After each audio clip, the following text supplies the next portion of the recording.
څو خویندې به دې وفات شوي دي؟ 15 خویندې. تا ته هم دا مسله لګي؟ ما ته چې دا مخکې کومې ګلالۍ ولاړې دي دوی چې د وینې کمی دی او که دا ویډیوګانې ډېر هم خلک ګوري که نه دا په خلکو اثر ځکه نه کوي کله چې به دا مسله راشي که نه یا په بچو دا مسله راشي بیا ورته پته ولګېږي او هغه سروالی بروالی د وینې پسې ګرځي په د هسپتالونو یو ته وایي چې ماله وینه راکړه او بل ته وایي چې ماله وینه راکړه بیا ورته پته ولګي چې دې ته څه بیماري وایي.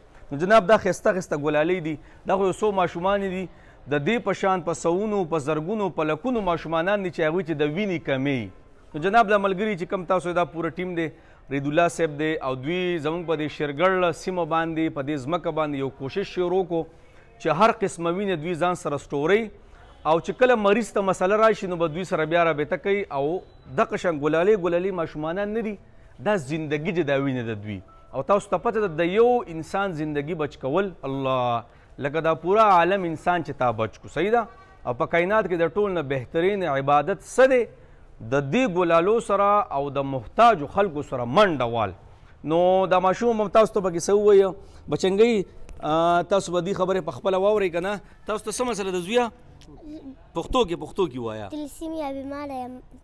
دا بیماري څه ته وایي وینه کمیږي او ستا څومره وینه پکاري ورځ 2 ورځې پس 15 ورځې پس یو میاشت پس خلک یو میاشت پس تا ته څو ډرې پخیږي یو 15 خویندې الله اکبر کبیره خسته لیدلې ده الله اکبر کبیره دغه شان دا نور ګلالۍ ماشومانان هم دي وایه ځه معلوم ډاکټر منیبا زاهد دی زه تلسیمیا بیماره یم. تاسو ته پته ده چې د تلسیمیا مریضان خپله وینه نه جوړي زموږ جنس تاسو په وینه کې دی د الخدمت فاونډیشن سوړي لاندې موږ په ټول ملک کې د تلسیمیا خلاف مهم شروع کړ دی.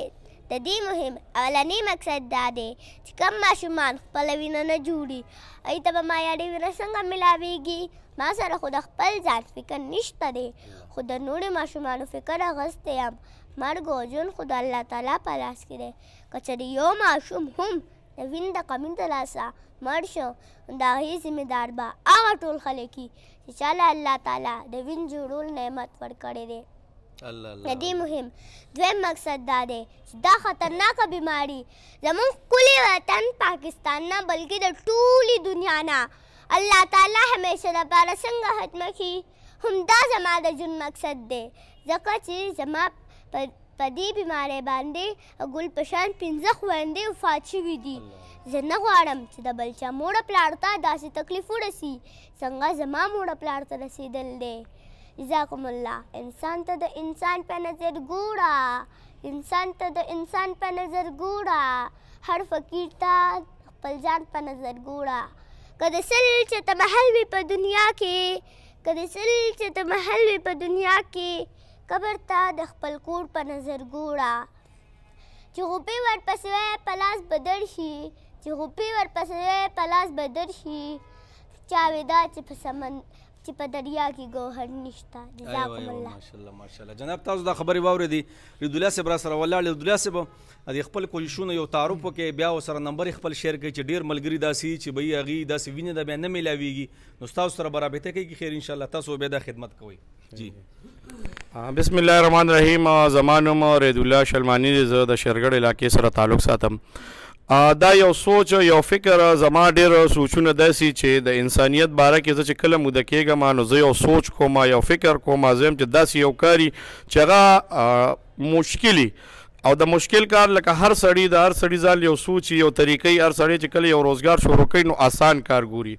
زه هغه کار کوم چې هغه بل څوک نشي کولی. نو دا ماشومان دي د دې وجود چې کوم دی دا وینه نه جوړوي دا زما او ستا په دې وینه باندې فایي. نو مونږ په دې شیرګړ کې د بلډ بینک یو کوشش کړو نو مونږ دا په دې شیرګړ کې چاندیو کې او دا یو بلډ بینک مونږ قایم کوم. نو شکر الحمدلله زمونږ رولز دی چې مونږ د چا نه په ایکسچینج کې وینه نه غواړو. مونږ یو انسان له تکلیف نه ورکو. زما په دې میډیا باندې هر یوه خبرې زه یم چې داسې سړی دی په ما پسې کمنټس وکړي چې هغه ته وینه ختي او هغه ته مونږ ویلي چې ته ورشه جوس راواله یا هغه مونږ داسې بلیک میل کړي. مونږ تقریبا 1300-1400 بیګ ورکړه د دې شفا اسپتال کې زمونږ بلډ بینک دی دارالعلوم سره خواته شرګړ کې. خو مونږه د دې ماشومانو دواګانې الو. د دې ماشومانو دوا چې کم دی نو دا ډېر زر ځکه قبلېږي، دا ډېر بېوسه دي. د دې نه پیسو ته حاجت شته، نه بنګلو ته ضرورت شته، نه نور څه ته ضرورت شته. دا ډاکټر منیبا زاهد دا چې کم دی دا راغلی ده د هغې ثوابې نه. د څه دپاره راغلی ده؟ د یو میشن دپاره راغلی ده. زما ویډیوګانې تصویرانې کتلي چې یاره دا انکل خو زمونږ دپاره دی، نو د دې ماشومانو زما سره په دې زړه کې خپله یو مینه ده. نو زما نوجوانانو ته دا درخواست دی چې تاسو راپاسئ، په خپل کلي کې داسې ټولګي جوړ کړئ، داسې د وټساپ ګروپونه جوړ کړئ چې دې ماشومانو ته ډېر په اسانه باندې مینه میلاویږي. را روانه روژه ده، تاسو به ځان له چیني ګوړه د دې چې کم دی نو سټاک به جمع کوئ. او د دې ماشومانو او د پلار سره ماته پته ده چې هغې وایي چې راتلونکې روژه ده او زما دا بچې به څنګه به دې میاشت نه وځي، د وینې ورته ضرورت وي. نو زما صرف تاسو دغه ریکویسټ چې د دې دیوال په شا باندې لږه جړه اورئ. تاسو دا مه ګورئ چې په دې لاره روان یو سړی جاړي، هله دا سړی جاړي دته څه تکلیف دی.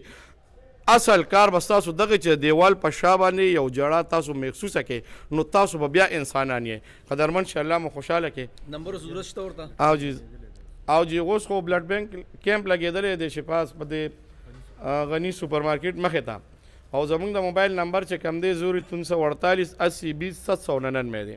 قدرمن الله خوشحاله کړي. مطلب د ویډیو دا د اخري خبره کوم چې هر ځای کې داسې نوجوانان راپاسئ او د دې خلکو د درد دوا ساز شي. صحیح ده؟ څنګه چې دوی وي چې جناب د وټساپ ګروپونه ساز کې وغیره وغیره، نو دا کوششونه دا بهترین عبادت دی. الله خوشحاله کړي جی. ارمانی